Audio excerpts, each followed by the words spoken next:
तो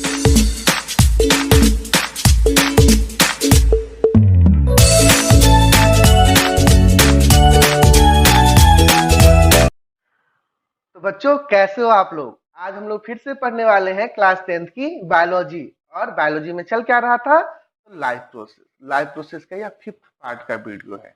इससे पहले भी 4 पार्ट की वीडियो आ चुके हैं और इस 5th पार्ट में हमें क्या पढ़ना है, न्यूट्रिशन इन अमीबा एंड पारामीशियम। इससे पहले पार्ट में क्या पढ़ा था हमने, न्यूट्रिशन इन एनिमल। उससे पहले क्या पढ़ा था हमने, न्यूट्रिशन इन प्लांट। और उससे पहले भी बाकी सारी बेसिक चीजों को कंप्लीट किया था। तो अगर आपने नहीं देखा है तो जाकर देख लो, तभी तो ये ज्यादा अच्छे से समझ में आएगा, है ना। अब देखो, इसमें न्यूट्रिशन अमीबा पैरामीशियम मैंने इसको एक टॉपिक के रूप में क्यों चुना, इसको मैं ह्यूमन बींग्स के साथ भी कर सकता था, लेकिन इसलिए क्योंकि इस पे ज्यादा ध्यान नहीं जाता फिर, तो मैंने सोचा इसको इंडिविजुअल बना दिया जाए, क्योंकि इस पे वीडियो भी यूट्यूब पे बहुत ही कम है और बच्चे भी इस पे कुछ खास ध्यान देते नहीं है। पैरामीशियम को तो वो देखते तक नहीं है अच्छे से। तो क्या है कि अगर यहाँ पे आपको उसको अच्छे से समझना है, लास्ट तक वीडियो में बने रहना होगा। तो मैं कोशिश करूंगा कि आपको इतने अच्छे से समझा दूं कि फिर आपको बुक पढ़ने की कोई खास जरूरत पड़े ही ना। और बुक पढ़े तो एक बार बस आप सर पर देख लो तो आपको एग्जाम तक जरूरत ना पड़े। लेकिन वैसा होने के लिए आपको वीडियो को बहुत अच्छे से ध्यान से लास्ट तक देखना होगा। तो चलिए देखते हैं इसको। तो आप पहुंच चुके हैं क्लब क्लासिक के यूट्यूब चैनल पे और मैं हूं आपका आनंद सर। चलिए शुरू करते हैं। तो सबसे पहले न्यूट्रिशन अमीबा के बारे में हम जानना चाहते हैं, लेकिन उससे भी पहले हमें जानना होगा किसके बारे में, अमीबा के बारे में, तभी तो उसको न्यूट्रिशन को समझ पाएंगे अच्छे से।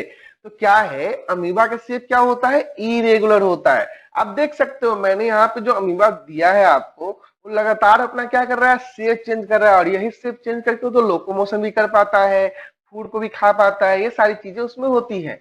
लेकिन अमीबा बेसिकली है क्या, है ना। तो अमीबा क्या है, amoeba is a unicellular eukaryotic animal, है ना।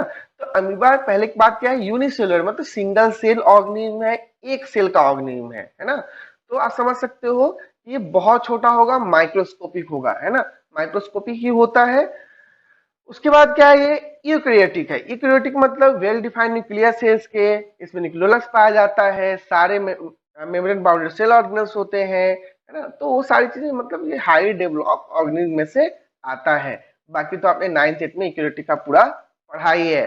उसके बाद क्या है, ये एनिमल है। तो आप समझ सकते हो ये हम लोगों की कैटेगरी में आ गया, है ना। लेकिन ये सिंगल सेल है, ये भी बात ध्यान रखने की है। कहाँ रहता है, तो ये पानी में रहता है। कहाँ रहता है, पानी में। और खाएगा कहाँ, तो पानी में रहेगा तो वही खाएगा, है ना। तो भोजन भी कहाँ से प्राप्त करता है, पानी से। अब क्वेश्चन है कि पानी से सिंगल सेल ऑर्गेनिज्म जो हम लोगों की तरह है, मतलब हम लोग की कैटेगरी में आता है, वो कैसे पानी से भोजन प्राप्त करता है, न्यूट्रिशन प्राप्त करता है। उसका न्यूट्रिशन का वे क्या है, क्या वो फोटोसिंथेसिस करता है या कुछ और करता है, चलिए उसको हम लोग जानते हैं। सबसे पहले तो बात आती है कि अमीबा का मोड ऑफ न्यूट्रिशन है क्या, तो वो है हेटरोट्रॉफ्स। अब आप बात कहोगे कि हेटरोट्रॉफ्स कैसे, तो अभी तो मैंने बताया ना पहले कि अमीबा क्या है, एनिमल है, और एनिमल का मोड ऑफ न्यूट्रिशन तो क्या होता है, हेटरोट्रॉफ्स ही होता है। हेटरोट्रॉफ्स मतलब वो अपने भोजन के लिए किसी और पे डिपेंड करता है, अपना भोजन खुद नहीं बनाएगा। तो अब देखो, अपना भोजन खुद नहीं बना रहा, किसी और पे भी डिपेंड कर रहा है, तब भी हेटरोट्रॉफ्स में कैसा मोड ऑफ न्यूट्रिशन, क्या ये चीजों को गला पचाया खाता है, या ये क्या है, पैरासाइटिक मोड ऑफ न्यूट्रिशन करता है, या ये क्या है, तो ये होलोजोइक मोड ऑफ न्यूट्रिशन करता है। तो होलोजोइक का मतलब क्या हुआ, अपने फूड को माउथ के जरिए खाना, है ना। बात समझ रहे हो ना, जैसे हम लोग खाते हैं तो हम लोग क्या है, होलोजोइक करते हैं। हेटरोट्रॉफ में भी हम लोग होलोजोइक मोड ऑफ न्यूट्रिशन करते हैं। We are heterotroph and showing holozoic mode of nutrition. तो ये भी हम लोगों की तरह माउथ से भोजन खाता है। अब सबसे पहला सवाल तो ये आता है, क्या, ये तो यूनिसेलुलर था, आपने बताया, तो यूनिसेलुलर के पास माउथ कहां से आएगा जो अपना भोजन खाएगा। तो देखो बात तो सही है, यूनिसेलुलर के पास माउथ नहीं आता है, तो उसके लिए क्या करता है ना, ये सब एक खास तरीके से इसको खाता है। उस तरीके का नाम क्या है, फैगोसाइटोसिस। एक खास प्रोसेस है जिसमें वो क्या करता है, भोजन को इनगल्फ कर जाता है। और फैगोसाइटोसिस क्या नई चीज है, बिल्कुल नहीं। 8th क्लास और 9th क्लास में ही पढ़ना था। 9th क्लास में कहा पढ़ना है, 9th क्लास से पढ़ना है आपको सेल के फंक्शन वाले एरिया में, जिसमें फंक्शन में क्या है, सेल डिफ्यूजन के बारे में, सेल मेम्ब्रेन के डिफ्यूजन के बारे में, ऑस्मोसिस के बारे में, है ना, मीडिएट ट्रांसपोर्ट के बारे में, फैगोसाइटोसिस, पिनोसाइटोसिस, ये सारी चीजें अगर आपको डिटेल में पढ़ाया गया होगा तो ये सारी चीजें आई होंगी। तो फैगोसाइटोसिस को वहां पे कहा जाता है सेल ईटिंग, पिनोसाइटोसिस को कहा जाता है सेल ड्रिंकिंग। तो यहाँ पे फैगोसाइटोसिस है, सेल ईटिंग है, वो चीजों को खा जाता है। अब बात है कैसे, मतलब ये चीज कैसे खा जाएगा, एक सिंगल सेल किसी ऑर्गेनिज्म को कैसे खाएगा। तो देखो मैंने यहाँ पे क्यूट सा डायग्राम आपको दिया है, उसमें क्या हो रहा है देखो, पहले उसको आप थोड़ा समझोगे तो फिर आइडिया थोड़ा थोड़ा आपको लगने लगेगा, उसके बाद मैं आपको अच्छे से तो एक्सप्लेन करूंगा ही। यहाँ पे क्या हो रहा है, एक अमीबा है और वो जो जिसको हग कर रहा है ना, वो फूड पार्टिकल है। तो अमीबा क्या कर रहा है, हगिंग कर रहा है किसी फूड पार्टिकल को। कितना प्यार है दोनों में, देखो मैंने दिल भी बना दिया है ना। तो दोनों में प्यार है एकदम, दोनों खुश है एकदम, बहुत हैप्पी हैप्पी। लेकिन थोड़ी देर बाद दूसरे फिगर में देखो क्या हो रहा है, अमीबा तो खुशी है अभी भी, लेकिन फूड पार्टिकल का सत्यानाश हो चुका है ना। तो सत्यानाश क्यों हो गया, because hugging of amoeba are often fatal. Amoeba जब किसी को हक करता है ना तो उसको मार देता है, क्यों, क्योंकि वो उसका भोजन होता है, उसको खा जाता है। और कैसे खा जाता है, अपने अंदर रख के। देख रहे हो कैसे प्रोजेक्शन है उसके पास, कैसे वो उसको गले लगाने के लिए अपने शेप को चेंज किया है, वो शेप को चेंज करके ऐसा करता है। तो आप समझ चुके हो ना। तो कैसे, क्या समझे आप, कि जबरदस्ती किसी के गले नहीं पड़ना चाहिए, नहीं तो अमीबा उसका क्या करेगा, अमीबा की तरह अगर वो हुआ तो आपको भी खा जाएगा। तो देखो यहाँ पे तो छोड़ो ये सब बातें, यहाँ पे आप समझ गए ना कि क्या हो रहा है। चलिए इसको और अच्छे से हम लोग समझते हैं। अब आपके मन में सवाल तो होगा ही कि फैगोसाइटोसिस अमीबा कैसे करता है, उसके पास तो माउथ होता ही नहीं है ना, वो सिंगल सेल है तो माउथ कैसे हो सकता है उसके पास। लेकिन फिर भी आप कहते हो कि माउथ होता है, वो खाता है, ठीक है, इनगल्फ करता है। तो कैसे, तो देखो यहाँ पे फिंगर लाइक प्रोजेक्शन है, उस पर आप ध्यान देना कैसे वो उसका यूज करते हुए उसको खाता है। तो क्या कहते हैं, फिंगर लाइक प्रोजेक्शन में आता है कब, फूड पार्टिकल जब उसके पास आते हैं। अब फूड पार्टिकल के आने के आसपास वो क्या करता है, फिंगर लाइक प्रोजेक्शन स्यूडोफोडिया का निर्माण करता है। देखो कैसे उसने फूड पार्टिकल को अपने अंदर रखा, अंदर रखते ही वो फूड अंदर चला गया है और बन गया है क्या, फूड वैक्यूल। और फूड वैक्यूल बनने के बाद लाइसोसोम आते हैं, लाइसोजाइम आता है, और फूड पार्टिकल क्या हो जाता है, टूट जाता है, ब्रेक डाउन हो जाता है फूड पार्टिकल का। और जैसे ही वो ब्रेक डाउन होगा, वो तो सिंपल सबस्टांस में कन्वर्ट हो गया, तो अब क्या होगा, ऑब्जॉर्प्शन होगा, वो सेल में ऑब्जॉर्ब होने लगेगा, है ना, साइटोप्लाज्म में चला जाएगा। और सेल उसका क्या करेगा, एसिमिलेशन करेगा, अपने बढ़ने में, अपने ग्रोथ में, सब में उसका यूज करेगा। लेकिन फिर क्या होगा, फिर थोड़े पार्टिकल बच जाएंगे जो अनडाइजेस्टेड होंगे, उसको क्या किया जाएगा, अनडाइजेस्टेड फूड को बाहर थ्रोन आउट कर दिया जाएगा। और फिर तो फूड वैक्यूल का क्या किया जाए, फूड वैक्यूल को श्रिंक कर जाएगा, वो धीरे धीरे खत्म हो जाएगा। और उसका यूज क्या चीज में कर लेगा अमीबा, अपने ग्रोथ के लिए। तो आप समझ गए ना सीरोफोडिया क्या होता है, कैसे वो माउथ का फॉर्मेशन करता है टेम्पोरली। तो चलो ये तो मैंने आपको सरपट आप समझ गए वीडियो के रूप में, एक एनिमेशन के रूप में। लेकिन अब आपको मैं बताता हूँ स्टेप बाय प्रोसेस में। तो समझ तो गए, पर अब बात करते हैं एग्जामिनेशन की। एग्जामिनेशन में तो डायग्राम प्लॉट करना होता है, एनिमेशन से काम नहीं चलेगा। आप कोई डाउनलोड करके इसको मेमोरी कार्ड थोड़ी लगाने वाले हो, उसमें पंच करने वाले हो। तो देखो डायग्राम कैसे बनाएंगे, मैंने उसको भी यहाँ पे एक्सप्लेन किया है, ठीक है ना। तो डायग्राम तो इसके 4 स्टेप या 5 स्टेप पे बनाए जा सकते हैं, बने भी होते हैं, पर मैंने 7 स्टेप में इसको क्लियर किया है। क्यों, क्योंकि मैंने आपको कहा हुआ है कि इसको पढ़ने के बाद फिर आपको किसी चीज की जरूरत नहीं पड़ेगी, बस आपको सरपट बुक थोड़ा सा देख लेना है कि आप लैंग्वेज थोड़ा सा ध्यान रख सको। तो क्या है कि मैंने 7 स्टेप को किया है, आप ध्यान से देखो, ध्यान से समझो, और हर स्टेप को यहाँ पर समझेंगे। पहले स्टेप में क्या होगा, तो इंजेक्शन शुरू हुआ है, फूड पार्टिकल उसके पास में है और वो सीडोफोडिया बनाना शुरू कर चुका है, और धीरे धीरे उसके पास भी जाएगा और भोजन को इनगल्फ करने की कोशिश करेगा। तो देखो भोजन इनगल्फ जैसे ही उसने किया कि इंजेक्शन क्या हो गया, कंप्लीट हो गया। क्यों, क्योंकि थर्ड स्टेप में फूड वैक्यूल बन चुका है और भोजन अंदर जा चुका है। तो थर्ड स्टेप में जैसे ही पहुंचते हैं, तो जैसे ही भोजन अंदर जाएगा, फूड वैक्यूल बनेगा, तो डाइजेशन उसी के साथ क्या हो जाएगा, इंजेक्शन कंप्लीट हुआ और डाइजेशन शुरू हो गया।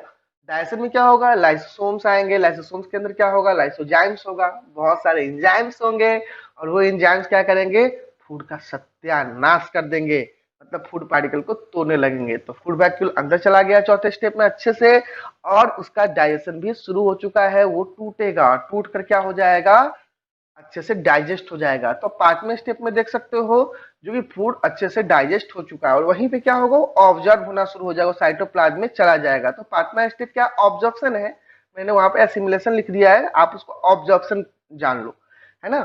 तो वो ऑब्जॉर्प्शन हो गया। ऑब्जॉर्प्शन के बाद क्या है कि छठे स्टेप में वो फूड बाकी सब जगह जहां यूज होना होगा, ऑब्जर्प्शन के साथ ही ये शुरू हो जाता है एसिमिलेशन तो, लेकिन फिर भी आप छठे स्टेप में एसिमिलेशन के रूप में उसको दर्शा सकते हो कि फूड का यूज कर रहा है अपने ग्रोथ के लिए, रिप्रोडक्शन के लिए, है ना। तो इन सब के लिए, मेटाबॉलिक एक्टिविटी के लिए वो उसका यूज करेगा, और जो फूड अनडाइजेस्टेड होगा वो क्या होगा, बाहर थ्रोन आउट हो जाएगा 7वें स्टेप की तरह, और वो खत्म हो जाएगा। तो इजेक्शन प्रोसेस कहेंगे, है ना। मैंने यहाँ पे बता दिया सीडोफोरिया क्या होता है, टेम्पोररी फिंगर लाइक प्रोजेक्शन होता है। ये टेम्पोररी तत्काल बनता है, मतलब फूड इनगल्फ करने के साथ बना और अनडाइजेस्टेड फूड निकालने के साथ खत्म भी हो जाता है। तो आप तो समझ गए ना इसको अच्छे से। और ये जो सीडोफोरिया होता है ना, ये हेल्प भी करता है क्या चीज में, सिर्फ खाने में ही नहीं, चलने फिरने में भी, क्योंकि मुंह नहीं है, माउथ नहीं है, पैर भी तो नहीं है ना, तो चलने के लिए भी क्या है, वो सीडोफोरिया का ही इस्तेमाल करते हैं। अगर आपको सच में समझ में आ रहा है तो वीडियो को लाइक कर दो, और नहीं आ रहा है तो डिसलाइक कर दो, उसमें कौन सी बड़ी बात है ना। तो चैनल को सब्सक्राइब भी कर लेना अगर आपको आगे भी ये सारी चीजें समझनी है तो, और बेल आइकन भी जरूर दबा लेना, तभी तो पता चलेगा कि वीडियो कब आई। और वीडियो बहुत जल्द आने वाली है, न्यूट्रिशन इन ह्यूमन बींग्स की, डाइजेस्टिव सिस्टम की, बहुत अच्छे से समझाने वाला हूँ, तो बने रहिएगा हमारे साथ। और अभी हम लोग पढ़ने वाले हैं फिर से क्या, न्यूट्रिशन इन पैरामीशियम। तो न्यूट्रिशन पैरामीशियम में भी हम पैरामीशियम के बारे में पहले जानेंगे, जैसे हमने अमीबा के बारे में पहले जाना था। तो पैरामीशियम क्या है, पैरामीशियम एक यूनिसेलुलर ऑर्गेनिज्म है, यूकैरियोटिक है, और प्रोटोजोआ है। तो प्रोटोजोआ मतलब प्रोटोजोन्स, ये एक प्रकार के एनिमल्स ही होते हैं। आपको याद है ना 8 क्लास में माइक्रो ऑर्गेनिज्म चैप्टर में क्या था, प्रोटोजोन्स के बारे में पढ़ना था, एक पार्ट उसका प्रोटोजोआ भी था। तो वो अपना भोजन क्या करते हैं, खुद नहीं बनाते हैं, हेटरोट्रॉफ्स होते हैं, माइक्रो ऑर्गेनिज्म का एक पार्ट है, और ये एनिमल में आते हैं, इनको लिटिल एनिमल कहा जाता है।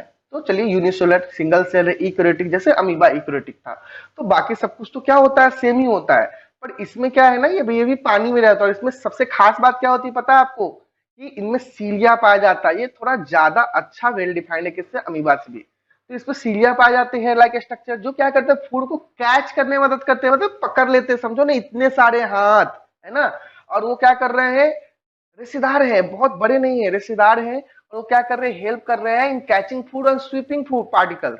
मतलब कहीं दाएं बाएं ऊपर नीचे कहीं से भी पकड़ा जाएगा ना, तो वो वहां से उसको भेज देगा कहाँ, खास जगह पे, जो कि अमीबा के पास टेम्पोररी होता है, इनके पास परमानेंट, कहाँ, माउथ के पास, है ना। तो पानी में से ये जो फूड को पकड़ते हैं सीलिया के जरिए, उनको स्विप स्विप करते जाते हैं, और स्विप करके कहाँ पहुंचा देते हैं, अपने माउथ के पास पहुंचा देते हैं, और फिर उसको खा लेते हैं। चलिए जानते हैं कैसे वो उसको पास आउट करते हैं, कहाँ कहाँ सीलिया होता है, और कैसे कहाँ कहाँ माउथ होता है, और कैसे भोजन पास आउट हो जाता है, इसको भी तो समझना होगा ना। देख रहे हो ना, यहाँ पे एक डायग्राम मैंने आपको दिया है, ये किस चीज का है, पैरामीशियम का। आपका ध्यान खींचता है आपका ये रेशेदार हल्का हल्का हेयर लाइक स्ट्रक्चर, मेरा तो खींचता है भाई, जिसे क्या कहते हैं, सीलिया। ऐसा लगता है कि फड़ वाला स्वेटर है, अब पता नहीं मुलायम होगा या कांटेदार। तो देखो, इसी सीलिया के जरिए क्या करता है, वो भोजन को कैच करता है। अब कैच करके कहाँ डालता है, माउथ पोर में, ओरल रूप से। तो यही तो इंजेक्शन इसका ना पहला स्टेप। तो पहला स्टेप इंजेक्शन में क्या होता है, फूड को कैच किया जाता है सीलिया के द्वारा, और ओरल ग्रुप से होते हुए, माउथ पोर से होते हुए वो क्या करता है, गुलेट के पास, माउथ पोर के नीचे गुलेट्स होते हैं, जहां पे क्या बनता है, फूड वैक्यूल्स का निर्माण होता है फूड के साथ साथ, और फूड चला जाता है पैरामीशियम के अंदर। तो पैरामीशियम के अंदर चला गया ना वो, तो यहाँ पे अमीबा की तरह कहीं से भी नहीं जाएगा, इसका खास जगह फिक्स है। लेकिन लगभग लगभग तो फूड वैक्यूल बन के ही जाता है। तो बात तो उतनी ही हो जाती है, बस जगह क्या हो गया, फिक्स हो गया है, क्योंकि शेप को चेंज नहीं करता है। अब देखो, फूड वैक्यूल अंदर चला गया है ना, नीचे देख रहे हो ना, छोटा सा फूड वैक्यूल है माउथ पोर के नीचे, और वैसे फूड वैक्यूल अंदर भरे पड़े हैं। अब उस फूड वैक्यूल का क्या होगा, इंजेक्शन कंप्लीट होने के बाद डाइजेशन ही तो होता है, फूड वैक्यूल डाइजेस्ट होना शुरू हो जाएगा। और डाइजेस्ट करने के लिए वही लाइसोसोम, लाइसोसोम के अंदर लाइसोजाइम, और उसमें बहुत सारे एंजाइम्स होते हैं, और वो एंजाइम्स क्या करते हैं, उसको डाइजेस्ट कर देते हैं। और डाइजेस्ट करने के बाद इस डाइजेशन को क्या कहते हैं, इंट्रासेलुलर डाइजेशन, क्योंकि सेल के अंदर हो रहा है ना, सेल टू सेल हो रहा है, अपने सेल में हो रहा है। डाइजेशन के बाद क्या होगा, सीधी सी बात है, ऑब्जर्प्शन होगा, फूड ऑब्जर्व होने लगेगा। तो जो डाइजेस्ट हो गया है वो फूड ऑब्जर्व में पूरे साइटोप्लाज्म में डिफ्यूज हो जाएगा, और उसका यूज होगा, है ना। और इधर जब फूड डाइजेस्ट हो गया तो फूड वैक्यूल श्रिंक करेगा, और साथ साथ दो चीजें होंगी, एक तरफ तो एसिमिलेशन होता रहेगा, और दूसरी तरफ क्या होता रहेगा, इजेक्शन की प्रोसेस भी शुरू हो जाएगी। तो एसिमिलेशन में क्या है, जो फूड ऑब्जर्व हो चुका है उसका यूज होगा ग्रोथ में, ठीक है, सेल कंपोनेंट्स को बनाने में, मेटाबॉलिक एक्टिविटी करने में, रिप्रोडक्शन करने में, इन सब में फर्दर वो यूज होता रहेगा। और दूसरे तरफ जो भोजन उसने खाया है और उसमें जो चीज बच गया है अनडाइजेस्टेड फूड, उसको भी तो जमा करके बाहर निकालना है, तो वेस्ट वैक्यूल का निर्माण होगा। और उस अनडाइजेस्टेड फूड को क्या किया जाएगा, कहीं से भी निकाल देंगे क्या सेल मेम्ब्रेन से? नहीं, पैरामीशियम ऐसा नहीं करता है। वो क्या करता है, एनल पोर से उसको बाहर निकालता है। तो आप समझ गए ना, उसके पास खास एनल पोर होते हैं जिससे वो क्या करता है, इजेक्शन की प्रक्रिया को कंप्लीट कर लेता है ना। तो आज क्लास 10th के लिए इतना ही, फिर से अगले वीडियो में आपको यही मिलूंगा। Thank you.